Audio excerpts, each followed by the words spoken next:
Hi there. This presentation today will be based upon falls injury prevention. The objectives of this presentation are based upon finding ways to prevent fall injury occurring using clinical exercise, especially in elderly or patients with osteoporosis. We will look at how common fall-induced injuries occur and why they become so prevalent with age. We'll explore osteoporosis, what it is, and the dangers and seriousness that falls can inflict on people with this condition. And finally, ways that clinical exercise can prevent or reduce injuries from falls. Understanding the condition and why falls happen can give great insight into ways of fixing the problem. Here we have some statistics from the Australian Institute of Health and Welfare in 2009 and 10 regarding injury-related falls and just how common and serious they can be. In this year, there were 83,800 hospital injury cases due to falls in the 65 plus age bracket, with more than 5,100 extra from the previous year. This may be due to the aging population, but it highlights the problem is ever growing. A third of all fall injury cases had injury to hip or thigh, and majority were fractures. 91% of these fractures were to the neck of the femur.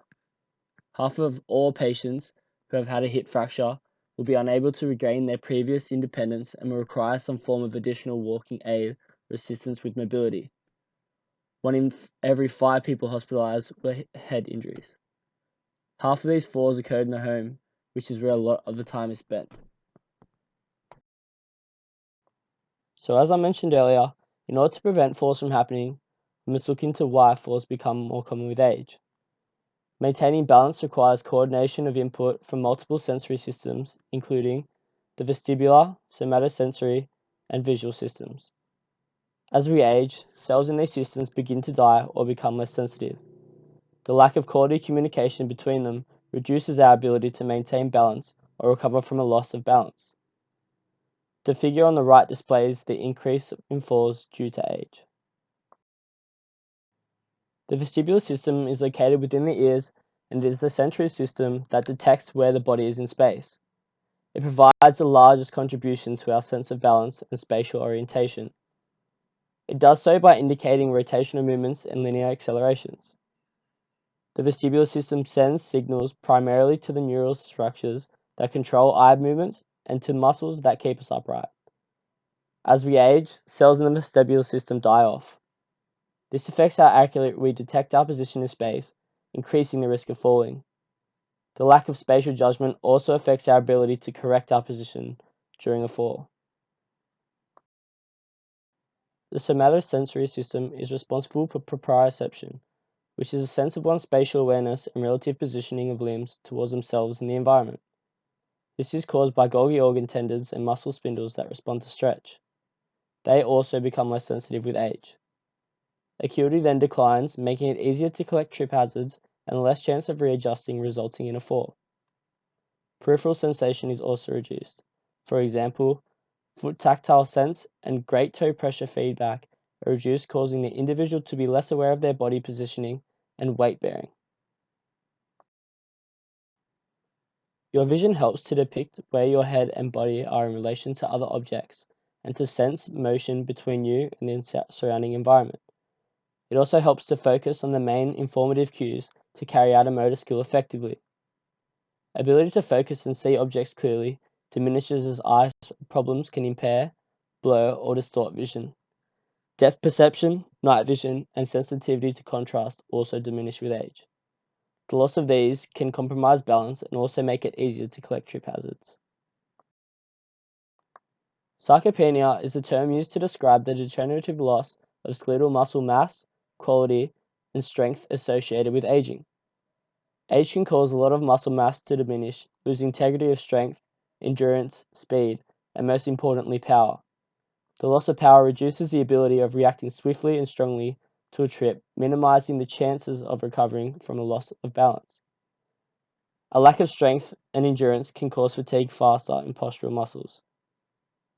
All of these decreases in sensory system inputs reduces the amount of coordination and communication between them, which is amplified to a greater degree if there is a combination of loss between them. Osteoporosis is a condition that makes bones more brittle, leading to a higher risk of breaks than normal bones. It is measured by bone mineral density, which is the amount of bone mineral in bone tissue, for example, calcium. It is diagnosed when BMD is negative 2.5 standard deviations or more below the young adult mean.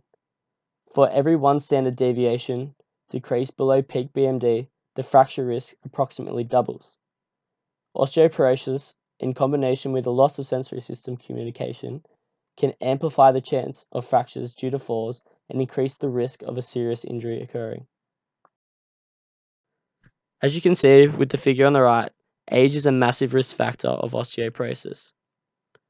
An estimated 692,000 Australians, which is 3.4% of the total population, have doctor-diagnosed osteoporosis. From devising what causes a fall-related injury, 2 main points that can be targeted with clinical exercise are strengthening bones and skeletal muscle and improving balance. The next few slides will highlight some types of clinical exercise that have assisted in factors that reduce injury from falling in clients with osteoporosis. This first study contained 15 women who practiced active exercises that included treadmill walking and selected exercises for the hip and back muscles. Each session was 50 minutes in duration and was compared to electromagnetic therapy and a control group. This was applied for 3 sessions per week for 3 months. The electromagnetic therapy group is important to compare the control and exercise group. Exercises included treadmill for 20 minutes in the 40 to 60 max heart rate range, and resistance exercises were body weight 5-second contraction followed by 10 seconds relaxation for 10 reps. Exercises included hip extensions, hip abductions, standing on the bar and laying on their side, and hip thrusts. Dual energy X-ray absorptiometry was used to measure the BMD of the neck of the femur and the lumbar spine between L3 and L5 before and after intervention. A statistical analysis revealed that the BMD of the neck of the femur and the lumbar spine significantly increased. It was concluded that exercise can increase BMD at the neck of the femur and the lumbar spine in elderly women. So essentially this study showed that general exercise, even unweighted, is better than no exercise at all. So this next study shows how the addition of weight to exercise can increase BMD. 20 participants were placed into a weight-bearing exercise group and 20 into a controlled group, which was non-weight-bearing exercise group. So they were both doing exercise. There were 45 to 60-minute sessions, 2 sessions a week for 6 months. BMD of the lumbar spine, right neck of the femur, and right distal radial head of all patients were measured by dual energy X-ray absorptiometry before and after both treatment programs. After the program, t-tests proved that mean values of the BMD of the lumbar spine, the right neck of the femur, and right distal radial head were significantly increased in both groups, with greater improvement in the weight-bearing group. This highlights the important point that the addition of weight-bearing exercise to clinical exercise programs increases BMD more than non-weight-bearing exercise in elderly subjects with osteoporosis. This does not disregard the fact that both improve significantly. This next slide further shows that weight and load-bearing exercise is beneficial for BMD. 48 women between 66 and 87 years old volunteered to participate in a 12-month trial.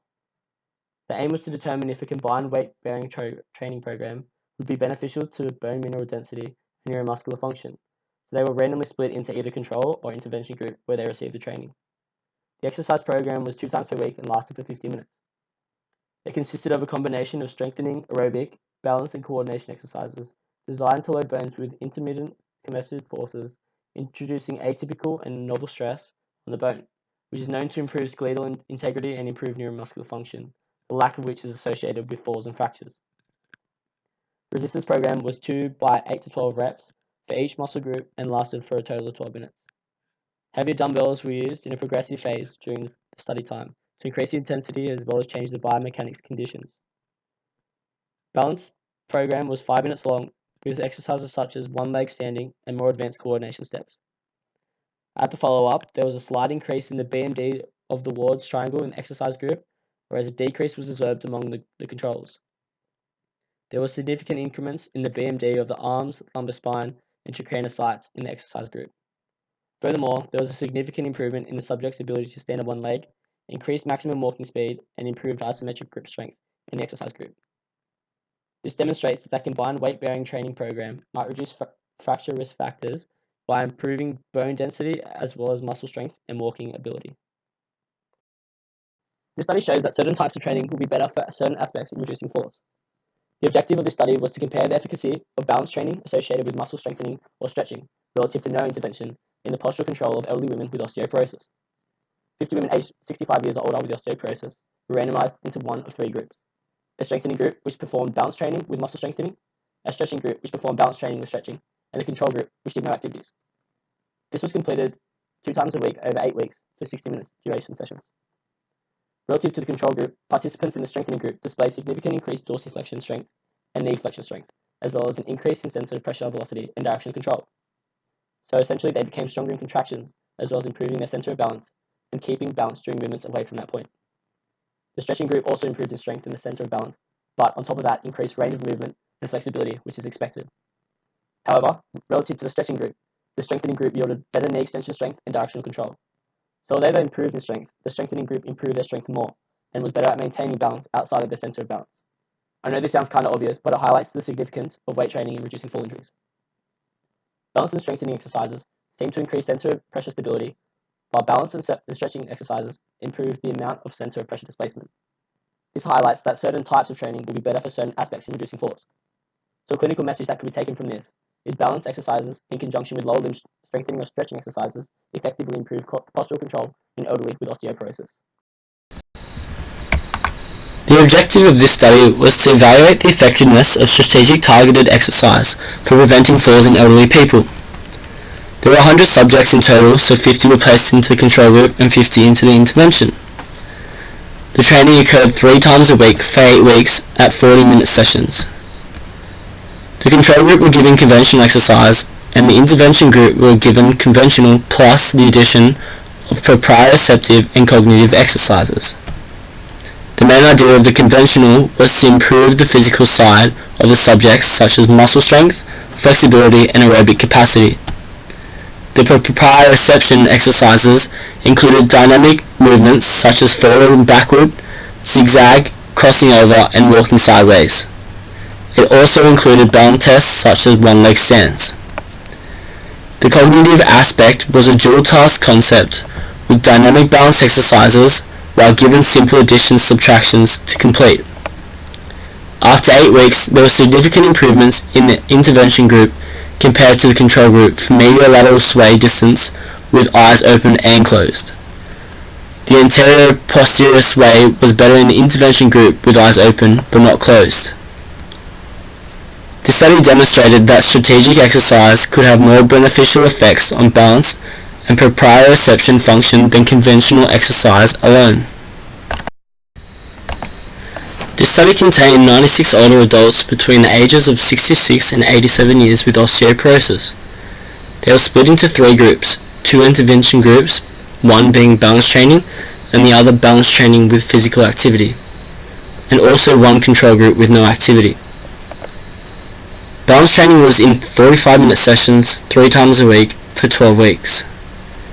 It was comprised of various postural control systems such as stability limits, which were changes in base support such as sitting to standing and reaching and leaning, sensory orientation, which is walking on uneven surfaces with eyes shut and open, and gait training, which is walking at different paces and performing dual or multitask by adding cognitive or motor tasks.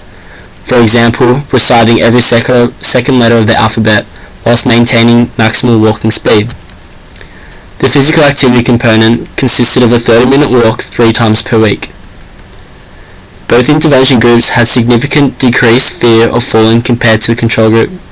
Both intervention groups increased their preferred walking speed from baseline, while control remained unchanged. Both interventions increased standing time on one leg. Walking speed, however, with cognitive dual tasks, was significantly better in training and physical activity group out of the 2 intervention groups. This depicts that accumulation of both training types enhances both the cognitive side and physical side, and will create a better overall outcome as it better mimics the needs for real life. Based off the evidence, a few recommendations can be made about clinical exercise toward fall injury prevention, especially in elderly patients with osteoporosis. Exercise is better than no exercise. Even without load, doing exercise repetitions had positive effects in minimizing chances of falling, as seen in Sharp et al. 2012. Starting small and progressively building your way up is already doing better than nothing at all. It is doing nothing when we see the rapid decline. Addition of loading and exercise helps to increase BMD, which will strengthen bones and make them more resistant to fractures if a fall does occur. It will also strengthen muscles, which minimizes the chance of a fall occurring. The use of loading had more positive effects on this than without loading, so it's essential to include loading within exercise programs. Make the training as specific as possible to real-life situations when doing dynamic movements and balance training. Training with strategic targeted exercise will produce the best results for balance and preventing falls. Be dynamic with the training that you use. It is evident in the research that each type of training associates with different major components in preventing fall-related injury. Combining all of these types of training will give the best overall outcome, as it assists to all trainable aspects in preventing fall injuries. For instance, there is no point in increasing BMD without actually trying to prevent the fall from happening in the first place. Aim to train around 2 to 3 times a week, as seen in all studies.